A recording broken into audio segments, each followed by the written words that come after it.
The screen is dark, sound of a shaky breath. A faint light flickers, illuminating a man's face, pale and strained. He's in a simple, almost sparse room. On the desk in front of him is an ancient, unrolled scroll, under a protective glass sheet. For centuries, an ancient city guarded a secret, a prophecy so profound it was deliberately buried. Today, I'm going to share it with the world. I know the risks. I know what the world's governments, what my own colleagues would do to me if they knew I was sitting here about to do this. They would call it an act of terror. I call it an act of hope. But the prophecy wasn't meant for them, for the gatekeepers and the powerful. It was meant for you, for all of us. And time is running out. This is a new channel with incredible stories every day. Subscribe so you don't miss what happens next.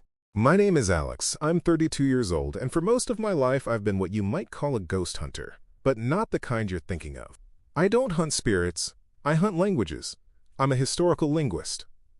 I chase the faint, fading whispers of civilizations that have long since turned to dust, trying to piece together their thoughts, their beliefs, their grand stories from the silent, cryptic symbols they left behind.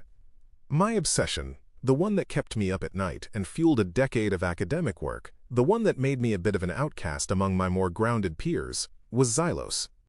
To most of the world, Xylos was a myth, a footnote in the texts of its more famous neighbors, described as a city of philosophers and stargazers that simply vanished from the face of the earth. Most scholars assumed it was a metaphor, an ancient writer's version of Atlantis, a cautionary tale. But I never believed that. The references were too specific, too consistent across different cultures that had no business knowing about each other. I saw the patterns, the cross-references, the sheer weight of the circumstantial evidence. I knew Xylos was real. It became my white whale. I just had to find it. And 2 years ago, against all odds and after years of ridicule, we did. Our small, underfunded team, led by the brilliant but fiercely pragmatic Dr. Eris Thorne, found it buried beneath the shifting sands of a desolate, forgotten valley. Thorne was a legend in archaeology, a man who believed only in what he could touch, carbon date, and categorize. For him, history was a set of hard, cold facts, not a story. He saw my passion for the Nansa meaning behind the artifacts as a professional weakness. With us was Lena, a geoarchaeologist and my closest friend, someone who shared my sense of wonder but kept her feet firmly planted on the ground. She was the bridge between Thorne's rigid science and my speculative leaps. For months, the dig was standard. Under the blistering sun, we endured the monotony of sifting dirt. We unearthed pottery, foundations, the skeletal remains of a marketplace. It was historic, yes, but it was the kind of history that ends up in dusty museum exhibits, important but soulless. It confirmed Xylos existed, but it didn't tell us who these people were, or why they disappeared. I felt a strange, creeping sense of disappointment. We had found the body, but the soul was missing. Then, everything changed. Lena's ground-penetrating radar, which she'd been running over the entire site with painstaking dedication, picked up an anomaly deep beneath the city's central plaza. It wasn't a cavern or a water table. It was a structure, a void, perfectly symmetrical, impossibly deep. Thorne was immediately skeptical, muttering about geological quirks, granite formations, anything to ground us back in his world of predictable reality. But the readings were too deliberate, too intentional. It took us another 3 grueling weeks to excavate down to it, fighting, collapsing sand and the crushing heat. What we found wasn't a tomb or a treasure vault. It was a single, small chamber carved from a type of polished, jet-black obsidian we'd never seen in the region. There was no door, no visible seam. The entrance had been sealed with a single, massive stone plug fused into the surrounding rock with a technology we couldn't comprehend. But the most unsettling thing was the silence. It wasn't just the absence of sound. It was a heavy, profound stillness that seemed to actively absorb all noise, all energy. The air grew cold and razor-thin as we got closer. Even our lights seemed to die at its edges. Thorne, a man who scoffed at superstition, fell quiet, his usual bluster replaced by a wary caution I'd never seen in him. When we finally managed to drill a small pilot hole and snake a fiber-optic camera inside, our screens lit up with an image that made the blood freeze in my veins. The chamber was utterly empty, save for a single stone pedestal in the center. And resting on that pedestal, bathed in the ethereal dancing glow of our camera's light, was a scroll. It was made of a strange silvery white material that looked like woven metal, but flowed like silk, not papyrus or vellum. And it was sealed with a clasp of the same black, light-devouring obsidian. The oppressive silence from the chamber suddenly made sense. This wasn't a place of storage. It was a sanctuary. A message, perfectly preserved, waiting. For what? For whom? For us? A shiver went down my spine that had nothing to do with the cold. This was it. The soul of Xylos. Getting it out was a monumental task, sparking the first real conflict in our camp. Thorn wanted to follow every international protocol, a process that would take months, involving committees and bureaucrats. But there was an urgency I couldn't explain, a palpable feeling that we were on a clock we didn't understand. Lena felt it too. We argued, and eventually convinced Thorn that the site wasn't secure enough for a long wait. We worked around the clock, carefully, painstakingly dismantling the seal. The moment we lifted the scroll from its pedestal, a low, resonant hum vibrated through the chamber, a sound so deep it felt like it was coming from the center of the earth.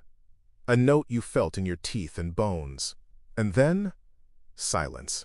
The profound, oppressive stillness was gone. The air warmed. It was as if a current that had been running for millennia had just been switched off. Back at the research tent, the atmosphere was electric, with a mixture of triumph and trepidation. This was my moment. The scroll was unrolled carefully under a climate-controlled case. The script was unlike anything I had ever seen. It had the geometric precision of cuneiform, but the fluid, elegant grace of calligraphy. It was beautiful, alien, and utterly, maddeningly incomprehensible. For the next 6 months, that scroll was my entire world. I barely ate, I barely slept. I lived in an endless labyrinth of symbols, cross-referencing every known ancient language, every forgotten dialect, searching for a key, a Rosetta Stone, any point of entry. The frustration was immense. I'd have moments of what I thought was a breakthrough, only to have it all crumble into gibberish. Thorn grew more impatient by the day. It's a dynastic record, Alex. A list of kings or a harvest ledger. Maybe a tax record. Don't build it up into something it's not. His pragmatism felt like a constant jab at my belief. But I knew he was wrong. You don't build a chamber like that, seal it for thousands of years, just to store a grocery list. This message was desperately important, and I was beginning to fear I would never be able to read it. The breakthrough came, as it so often does, not with a flash of genius, but with quiet, dogged observation in the dead of night. I noticed a recurring symbol, a complex glyph that appeared at the end of certain passages. It was always paired with another symbol, one that depicted a celestial alignment, a specific configuration of stars and planets. On a hunch, I ran the configuration through our astronomical software, expecting it to match a known historical event, like a supernova or a significant comet. The software churned for hours. The result it spat out made no sense. The alignment hadn't happened in the past. It was predicted to happen in the future. My future. Our future. My heart started pounding, a frantic drum against my ribs. I went back to the text, looking at it through this new, terrifying lens. What if this wasn't a history? What if it was a timeline? A schedule? I started reevaluating the entire structure of the language, the verb tenses, the syntax, assuming a future tense. And slowly, painfully, the words began to emerge like ghosts from the fog. The first translated passage was short, but it chilled me to the bone. It described, in poetic but unmistakable terms, the fall of a great empire of eagles, its heart split in two.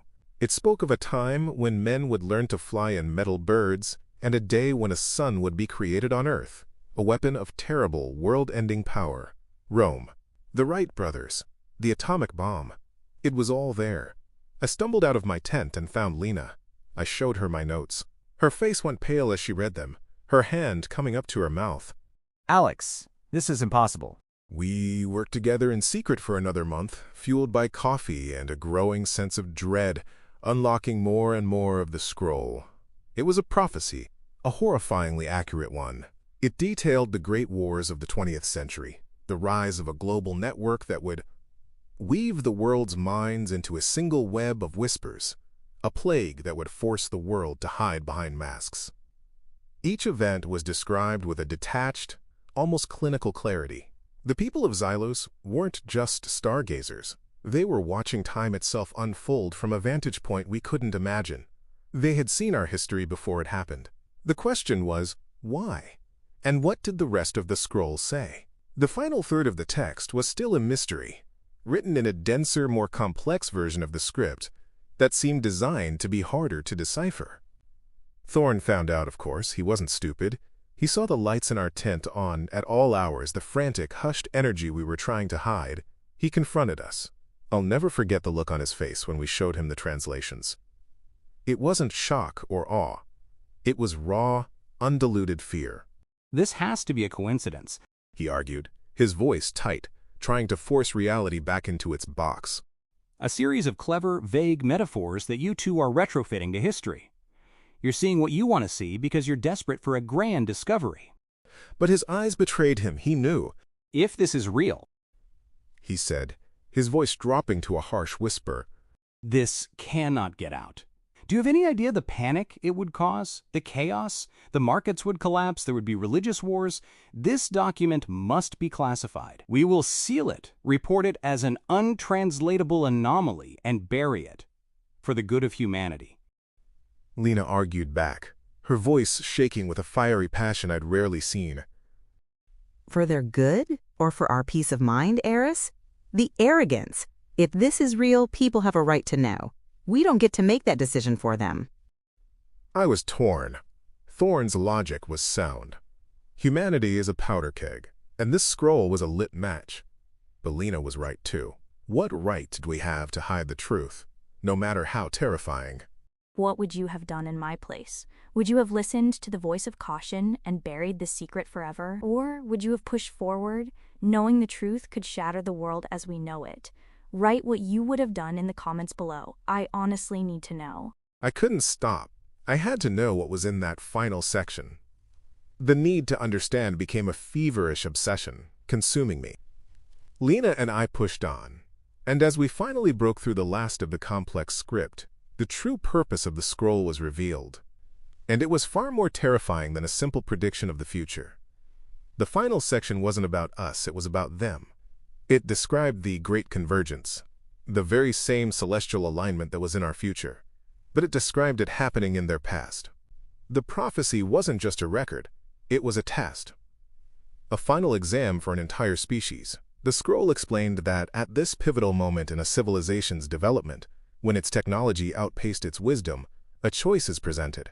It described two paths, the path of unity, which led to a new era of understanding, collaboration, and a future beyond their wildest dreams, and the path of sovereignty, a choice to cling to individual power, to fear, to tribalism, to division, which would lead to inevitable, catastrophic self-destruction.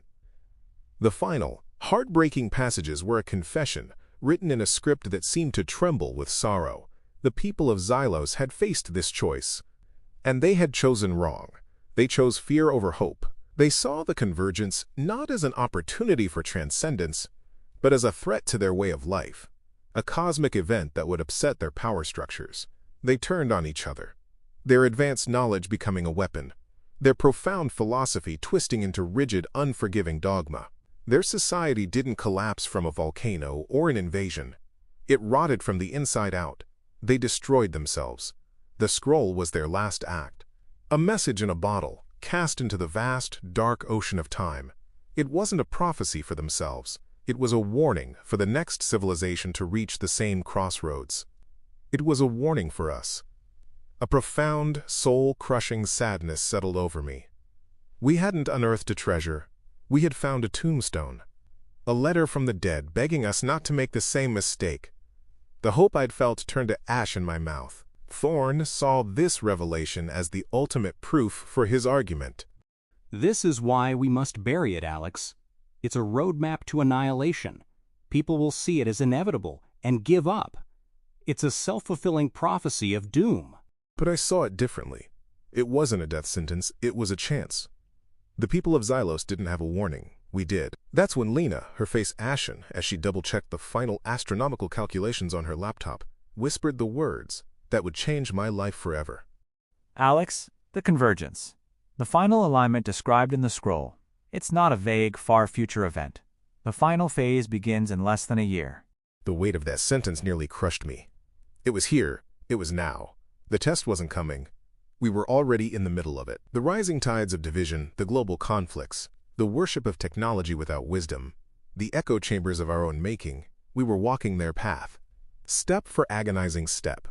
This was the climax of the story, not just for them, but for us. All the arguments with Thorne, all the sleepless nights, all the academic debates, they all felt so small, so insignificant. This was bigger than our careers, bigger than archaeology. This was about survival. Thorne gave me an ultimatum, a cold, hard choice. Hand over all my notes, my laptop, and the translation key. Or he would have my funding permanently revoked, my reputation professionally destroyed. He would paint me as a fraud, a lunatic who saw patterns where there were none. For a moment, a long, tempting moment, I considered it. The thought of a quiet life, of returning to obscure texts and forgotten debates, was a siren's call. But then I pictured the faces of the people of Xylos, a civilization of geniuses, painstakingly carving this warning, sealing it away with their last breath of hope. Hope for us. I couldn't let them down. I couldn't let us down. I knew what I had to do. That night, I made a secure, encrypted copy of all my research. I took a high-resolution photograph of every inch of the scroll. And I walked away from the dig, from my career, from everything I had ever known. Which brings me to this moment, to this screen, to you. The powerful will try to silence this. They will call me a liar, a fearmonger. They will do everything they can to bury this truth, just as Thorne wanted to. Because they, like the leaders of Xylos before them, have chosen the path of sovereignty. They want to keep us divided and afraid because it keeps them in control. But the scroll wasn't for them. This story is far from over, and if you want to follow what happens next, to be part of this choice, make sure you're subscribed. The prophecy of Xylos ends with a question, a final, haunting plea left for us to answer. It reads, "When the sky opens and the choice is laid bare, will you see a mirror to the heavens, or a shard of glass to turn upon your brother? You are our final echo. Let your answer be our peace."